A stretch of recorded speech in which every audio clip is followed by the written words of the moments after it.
Rosana Pinheiro Machado. A esquerda é permeada por machismo. Camila Brandalize. 13 de janeiro de 2020. Ódio, substantivo masculino. Esperança, substantivo feminino. Os títulos de 2 capítulos do livro recém-lançado da antropóloga e cientista social Rosana Pinheiro Machado, Amanhã Vai Ser Maior Editora Planeta, mostram, já de cara, de onde virão, na opinião da autora, as saídas para a tormenta política vivida atualmente. Dos movimentos das mulheres. Principalmente daí, mas não só. Ela cita, além do feminismo, o movimento LGBT e o movimento negro, que passaram a proliferar em coletivos e na internet depois das manifestações de junho de 2013. São o que ela chama de Brasil insurgente. Rosana, professora de desenvolvimento internacional da Universidade de Bath, no Reino Unido, e colunista do The Intercept Brasil, faz, no livro, uma análise política e social do país, partindo das jornadas de junho de 2013, e dos grupos que foram se desenhando a partir de então, até chegar à eleição do presidente Jair Bolsonaro. O que a gente tem visto é se acordar em diversas classes e cantos do país, e essa potência de que podemos transformar a sociedade. Para mim é a principal conquista, afirma. Em entrevista à Universa, Rosana fala sobre movimentos sociais, política, reações conservadoras aos avanços progressistas e machismo. Os ataques do que sofro da esquerda, quando se fala de gênero, são os mesmos da direita. Em seu livro, você afirma que a extrema-direita teve uma vitória com a eleição de Jair Bolsonaro, mas que o feminismo também venceu. Como é possível que movimentos tão antagônicos tenham ganhado uma disputa ideológica ao mesmo tempo? A eleição de Bolsonaro é a vitória da ordem patriarcal, tanto que o símbolo máximo da campanha foi um objeto fálico, a arma. Mas, nos últimos anos, houve também uma proliferação da lógica feminista em todas as classes sociais, no país todo. São muitos feminismos. Não sei se dá para falar em unidade, mas há o entendimento de que a luta das mulheres pode transformar a sociedade. Nas minhas pesquisas de campo vi que as meninas negras da periferia que tiveram contato com o feminismo rompiam com estruturas patriarcais. Na política, há um padrão histórico de homens influenciarem votos das mulheres da família, mas essas meninas influenciaram, pela primeira vez, o voto da mãe.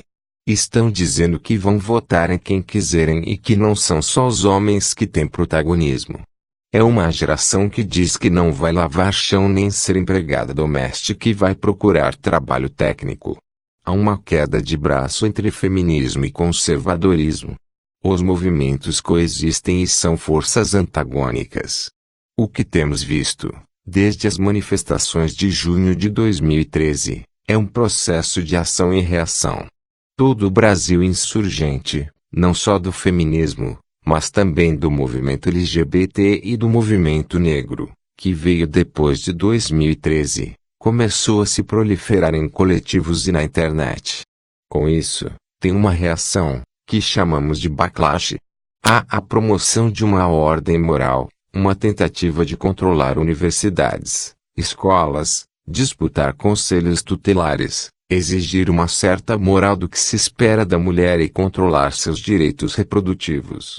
Gosto muito do exemplo da censura da Bienal do Rio, que foi brutal, medieval. Em setembro, a Prefeitura do Rio de Janeiro determinou que fossem retiradas das prateleiras as edições de um livro de quadrinhos com 2 rapazes se beijando. Depois da censura, veio alguém super rico, o Felipe Neto, youtuber, comprando todos os livros para distribuir, e apareceram milhares de LGBTs gritando: não vai ter censura. É isso que vivemos hoje. Qual o grande acerto do feminismo atual? O uso da internet, pois é possível criar discursos para todas as mulheres em sua diversidade. Há mulheres feministas liberais, de elite, pensando em representatividade em cargos de poder, Mas há também meninas de periferia lutando pela vida das mulheres negras. Há toda uma linguagem de proteção e de luta que chega a todas as camadas sociais. E com isso vem o processo das meninas se rebelando, dizendo para as mães que não é normal levar tapa do marido, que não é normal ele chegar bêbado. A internet também é usada por mulheres para denunciar, publicamente, assédios, abuso e violência. Sim, o feminismo de internet partiu para um processo de denúncia online. Mas acho que podemos ter errado a mão nessa forma de denuncismo acusatório. Por outro lado, compreendo esse processo porque as instituições sempre foram machistas e fechadas. Se eu denunciasse um professor abusador na universidade, a instituição iria protegê-lo. Então a saída seria ir direto para a internet mesmo.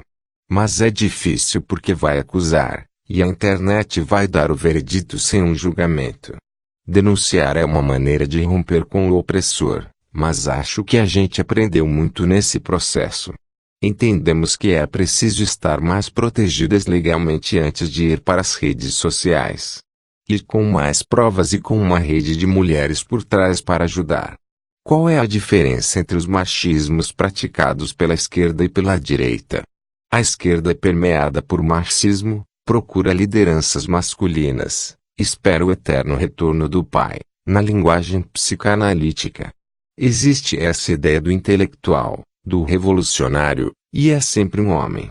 Os ataques do que sofro da esquerda, quando se fala de gênero, são os mesmos que os da direita.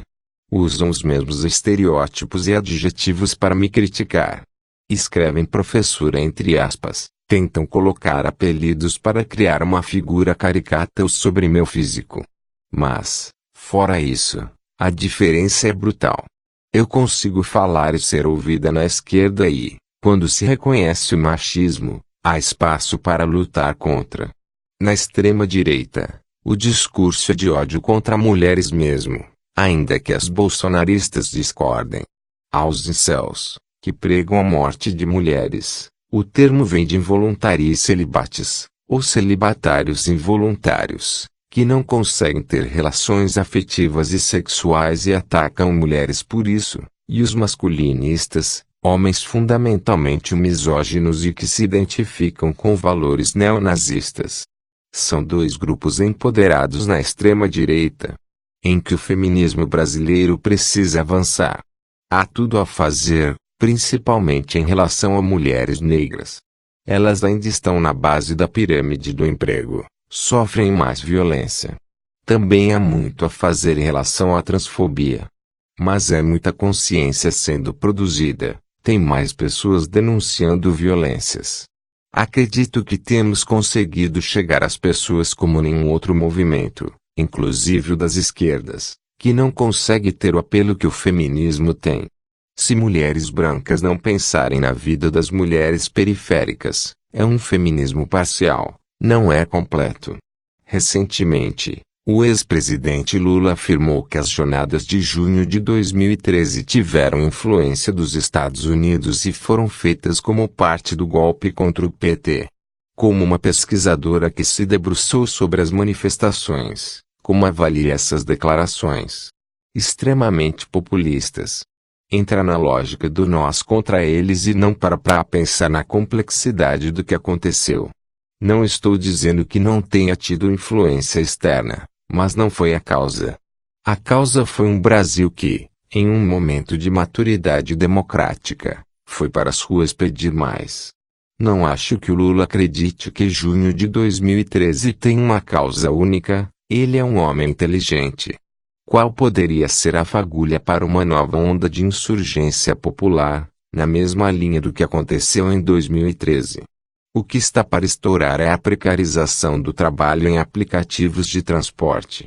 Os trabalhadores estão no limite.